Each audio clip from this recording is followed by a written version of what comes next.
Hi everyone. Today we are moving on to topic 4 of our book that we have been working through, a systematic course in the ancient tantric techniques of yoga and kriya by Swami Satyananda Saraswati.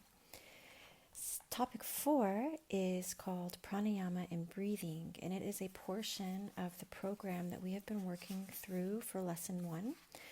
You might recall in that program 1, it mentions that you need to do jala neti, the neti pot, do a number of asanas like the ankle crank, things like that to help you prepare for meditation poses. And then it also says at the very bottom, nakasana, shavasana, and breathing. And breathing is the topic that we are going to cover today because it is going to obviously be used throughout the rest of the entire book. So page 23 is where we are. Pranayama and breathing. And one of the things, by the way, that I love about this particular recording is it does include a small exercise at the end. So if you'd like, you can prepare right now. Grab yourself a pillow to sit on, something nice and comfortable, or maybe lie down, and let's just begin. So first of all, it says that breathing is a process that we rarely give any thought to. It occurs automatically without our awareness, yet at the same time, it is something that most people do incorrectly. If breathing is a spontaneous function of the body, how is it possible to do it incorrectly? The answer is that our respiratory muscles become lazy and cease to give optimum inhalation and exhalation. Our whole life is entirely dependent on breathing. If we stop breathing, then life itself ceases in the body. Life and breath are intimately connected. Remember, when a person dies, we say that he expires, the same word used for breathing out or for breath leaving the lungs. We can survive for a few days without drinking water, a few weeks without taking food, but how long can the average person survive without drawing air into the lungs? In most cases, no more than a few minutes. It is written in the Hatha Yoga Pradipika, the ancient text on yoga. Life is the period between one breath and the next. A person who only half breathes only half lives. He who breathes correctly acquires control of the whole being. The ancient yogis were fully aware of the importance of breath. No breath, no life. Breath is life. I think that's kind of lovely. In yoga, it is said that each person has a fixed number of breaths allocated to him or her. If one breathes slowly, then one will live longer, for the number of breaths is allocated for the lifetime. If one breathes rapidly, the given number of breaths are used up more quickly, resulting in a shorter lifespan. Whether you accept this idea or not, there is nevertheless a great deal of truth in it. A fast breathing rate is associated with tension, fear, worry, etc., which tends to lead to bad health, unhappiness, and of course, a shorter life. A person who breathes slowly is relaxed, calm, and happy, which is conducive to longevity. A person who breathes quickly tends to inhale small volumes of air and exhale the same small volumes. This tends to allow germs to accumulate in the lower areas of the lungs. Conversely, a person who breathes slowly tends to also breathe deeply and thereby fill the lungs to a greater depth. This helps to remove stagnant air from the lower reaches of the lungs and to destroy the breeding ground of germs and the germs themselves. There are other reasons that relate longevity to slow and deep breathing. For example, deep breathing imparts a good massage to the abdominal organs via the diaphragm. This is a natural and essential subsidiary function of the breathing process, which is often overlooked. The massage of the liver, stomach, etc. keeps them in good working order by expelling old, impure blood and allowing pure, oxygenated blood to replace it. Shallow breathing connected with fast breathing does not give the internal organs the massage they require. This can lead to various diseases. It in itself does not cause them, but tends to encourage the onset in conjunction with other body factors. Shallow breathing also leads to insufficient oxygen in the body. This causes functional disturbances and illnesses, concerns with circulatory, digestive, and nervous systems, since the efficiency of these systems is entirely dependent on healthy, well-nourished nerves and organs, which depend completely on oxygen for survival. There are a few examples of how insufficient breathing can have negative repercussions in our lives, yet most people in the world do not breathe properly. The modern way of life has put us out of touch with the natural life rhythm. Our lives, our body functions, our way of living are normally intended to be guided by rhythms in our internal and external surroundings.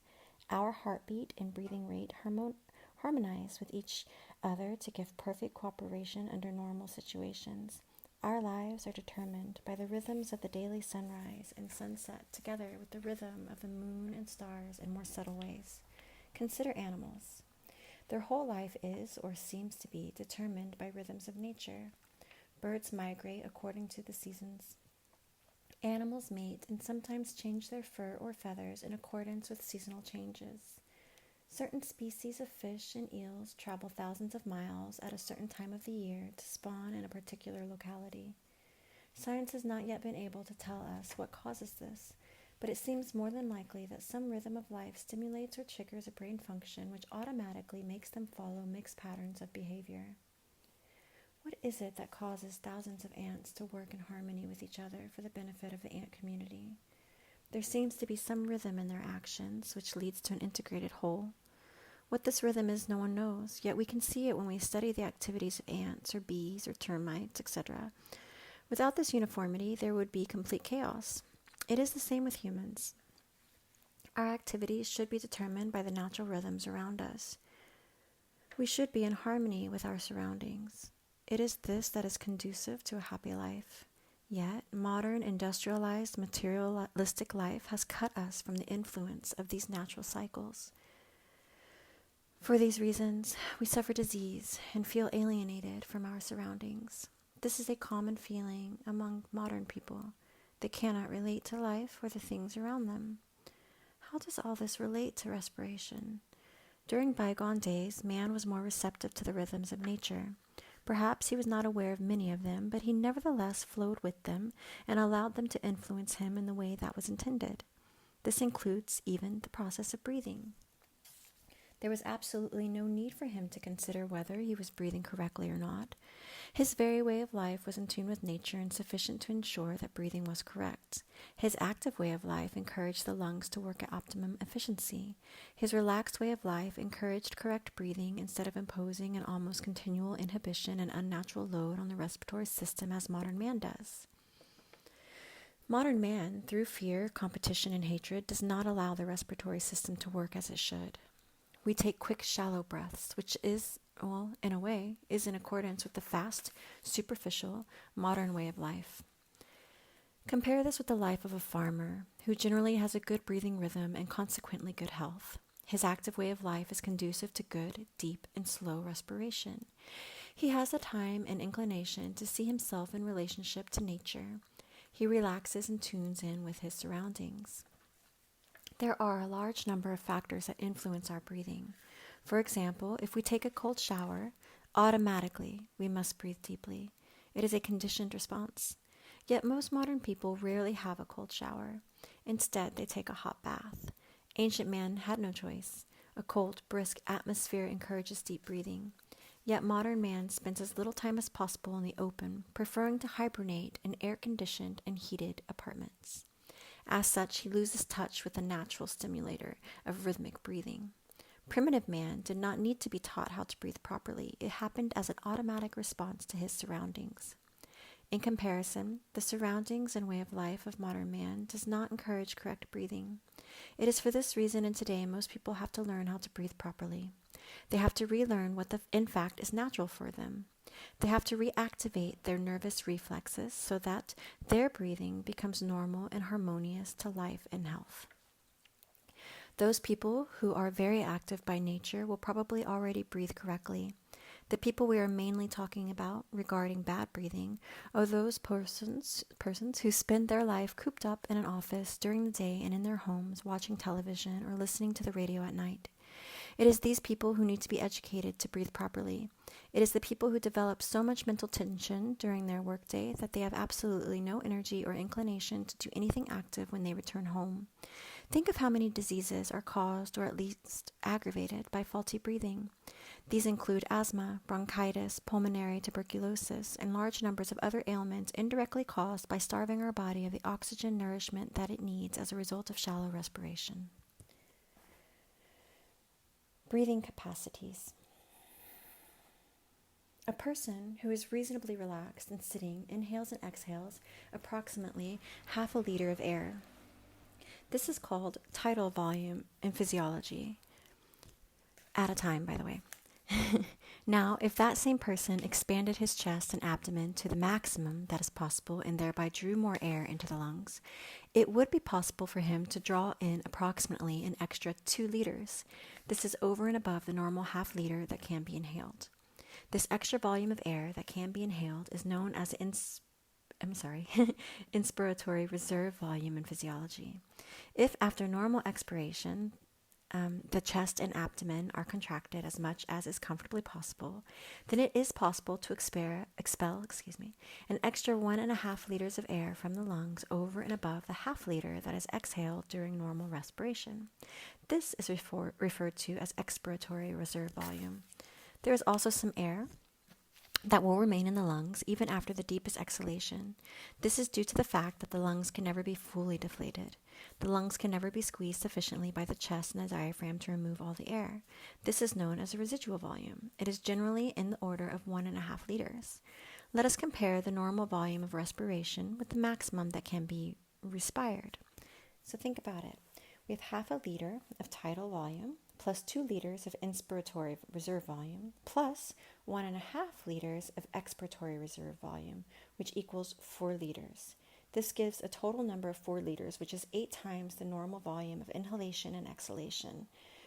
Most people, while sitting, breathe less than half a liter of air, and so their lung usage is actually less than 1/8 their capacity. It is for this reason that learning to breathe properly is so important. So why slow breathing? By now, the advantages of deep breathing should be obvious. But what about slow breathing? Why not breathe deeply and quickly? The reason is simple. Time is required to transfer oxygen from the lungs to the blood, and for carbon dioxide in the blood to be transferred into the lungs for expulsion into the air. If one breathes rapidly, then the optimum oxygen and carbon dioxide exchange is not reached in the lungs. If the respiration is slow, then the optimum transfer can be achieved. This is why depth and speed of breathing are so important in relation to each other. The deep breathing allows maximum intake for each respiration, and slow breathing allows optimum exchange of oxygen and carbon dioxide. The mechanics of breathing. Do you know how air is drawn into your lungs? You know that it happens, but do you know why? This is important because if you understand how you breathe, then you will know how to correct improper breathing habits.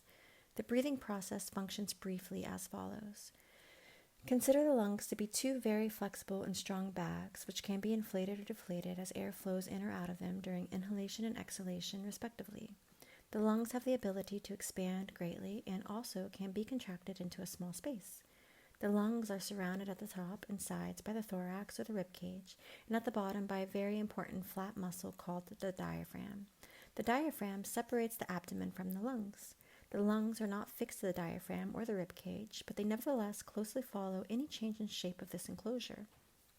If the ribs expand and the diaphragm moves downwards due to muscular action, then there is a tendency for a vacuum to be created between the outside of the lungs and the enclosure.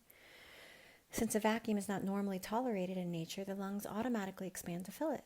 They expand in such a way as to assume the same shape as the enclosure. In this way, air is drawn into the lungs and inhalation takes place. Similarly, when the ribs contract and the diaphragm moves upwards due to release of muscular contraction, then the lungs are squeezed. This pushes air out of the lungs, exhalation takes place. This is the operation of breathing. The more the lungs are expanded and contracted, the deeper will be the breathing. It is to this subject that we turn next. Different methods of breathing. We can split the process of breathing into 3 parts: abdominal or diaphragmatic breathing, intercostal or middle breathing, and clavicular or upper breathing. Let's talk about abdominal breathing.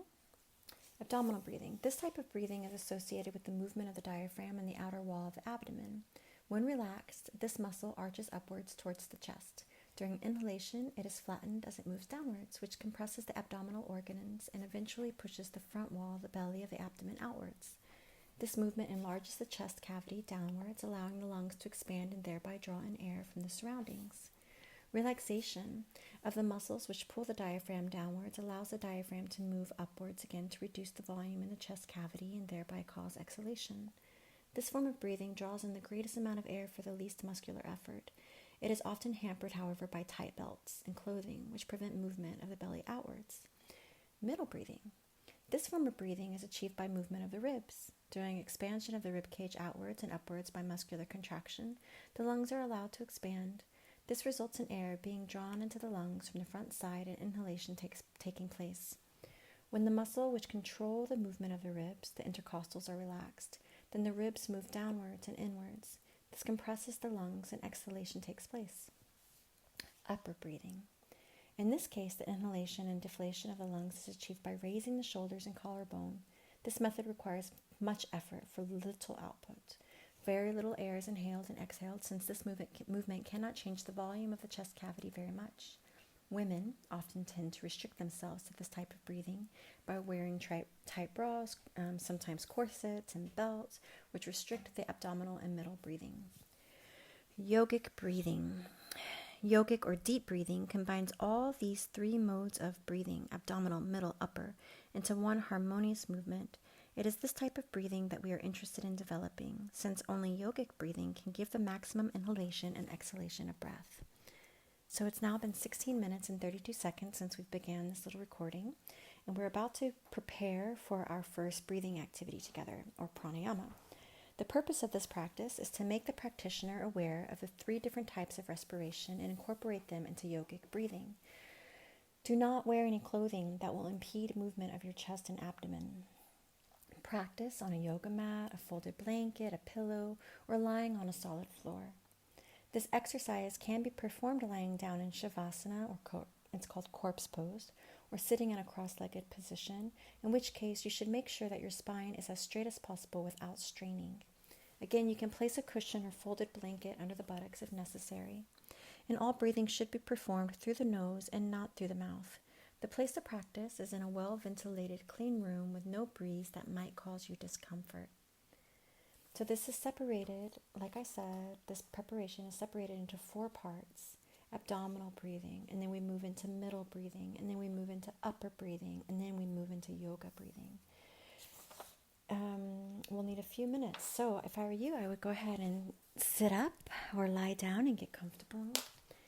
Look around you for a moment. Acknowledge your surroundings, and then come to a place of stillness and close your eyes. Relax your whole body. Place one hand on the front of the abdomen on the navel. This is to indicate to you that your abdomen does indeed move up and down. Breathe out slowly and completely. And remember that it is this movement of your diaphragm that is responsible for your abdominal breathing. As you breathe out, feel your abdomen contract. The navel will move toward the spine. At the end of exhalation, the diaphragm will be totally relaxed and will be bowing upwards into the chest cavity. Hold your breath for a second or so, then breathe in. Try not to expand the chest or move the shoulders. Feel your abdomen expand, the navel moving upwards. Try to breathe in slowly and deeply. And at the end of inhalation, your diaphragm will be bowing in the direction of the abdomen. Your navel will be at its highest point. You'll hold your breath for a second or two and then exhale again slowly and completely. Again, try to feel your navel moving towards the spine. At the end of exhalation, your abdomen will be contracted. The navel will be at its nearest point to the back. You will hold the breath for a short time, inhale, and then repeat the whole process.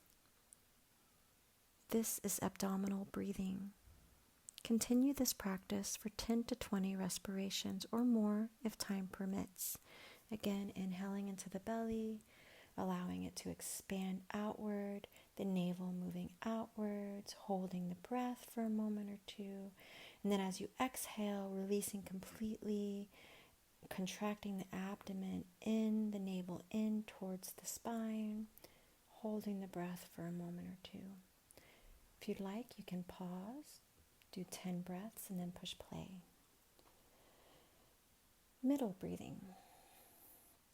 Assume a lying or sitting position as already described if you've paused or if you've changed positions, and then ensure that you are as relaxed as possible. In this practice, the idea is to breathe by using the movement of the rib cage. Throughout the practice, try not to move the abdomen. This is done by slightly contracting the abdominal muscles. If you wish, you can place your hands on the side of your chest, fingers pointing in towards the middle of the belly, to feel the expansion and contraction of the ribs. Breathe in slowly by expanding the rib cage outwards and upwards.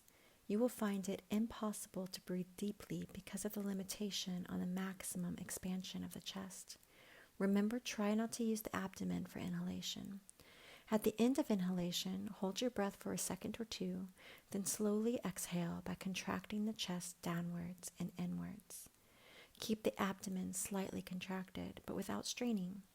At the end of exhalation, hold your breath for a short time.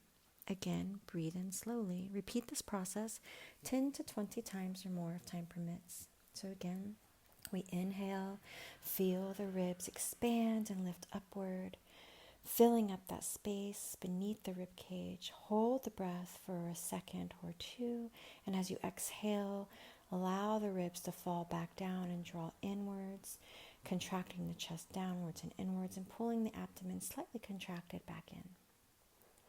This is a good time to pause and do this breath for 10 or 20 times. Upper breathing. In this type of breathing, you should try not to expand and contract either your abdomen or chest. This is not so easy, but try. Keep your hands on your chest so that you can determine whether your chest is moving or not. Slightly contract the muscles of the abdomen and try to inhale by drawing your collarbone and shoulders towards your chin. This might be a little difficult at first. A good method is to inhale and exhale with a sniffing action. This automatically induces upper breathing, like that. Exhale by letting the shoulders and collarbone move away from the chin. There is no need to perform this type of breathing for very long, just enough to appreciate its operation and the fact that it requires much effort and does not introduce or expel very much air from the lungs. We have practiced and experienced the 3 different types of breathing. Now we have to integrate them into one harmonious whole to achieve yogic breathing. If you'd like, you can pause and practice a few quick rounds of upper breathing, which again feels like a sniff. It sounds a little bit like this.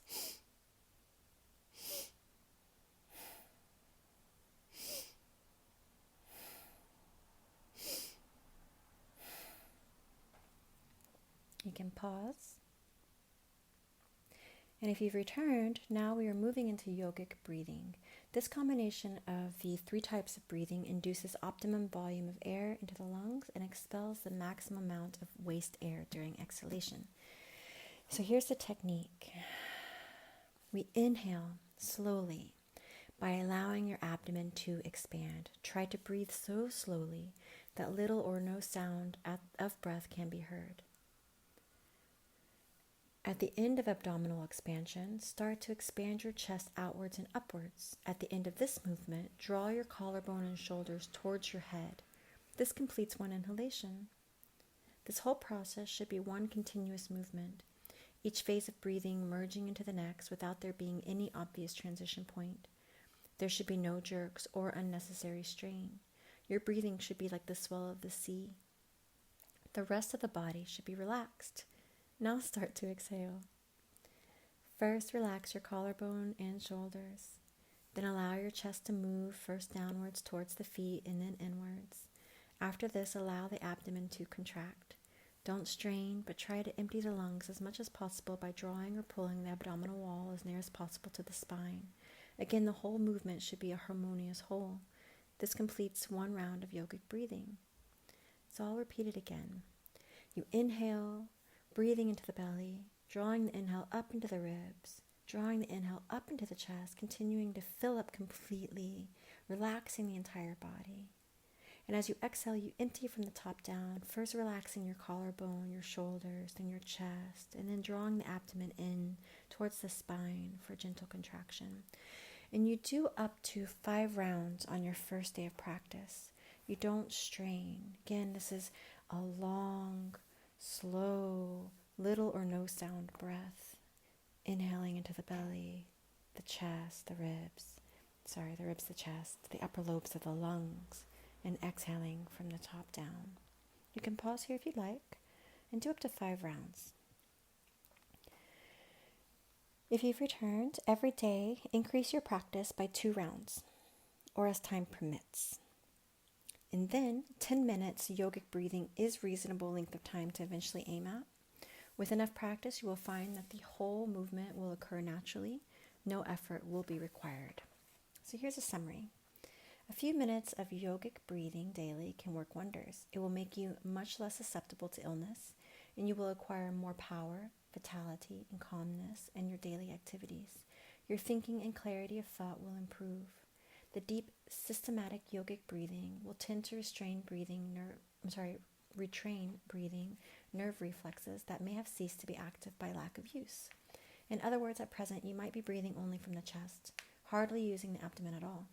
Yogic breathing will start to make you breathe abdominally, intercostally, and clavicularly during the day, and therefore allow you to inhale the full amount of air that your body requires for nourishment and good health. To develop the yogic breathing as an automatic and normal function of the body, try to develop the habit of consciously breathing yogically for a few seconds or minutes. If you feel tired or angry, sit down, or if possible, lie down and practice yogic breathing. If you can breathe slowly, then your mind will become calm and revitalized. I'm going to give you 5 breath examples with me. We'll do it together. You'll hear it, I think, and then we'll stop this recording. So let's begin with an inhale.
I feel like I could have done that forever.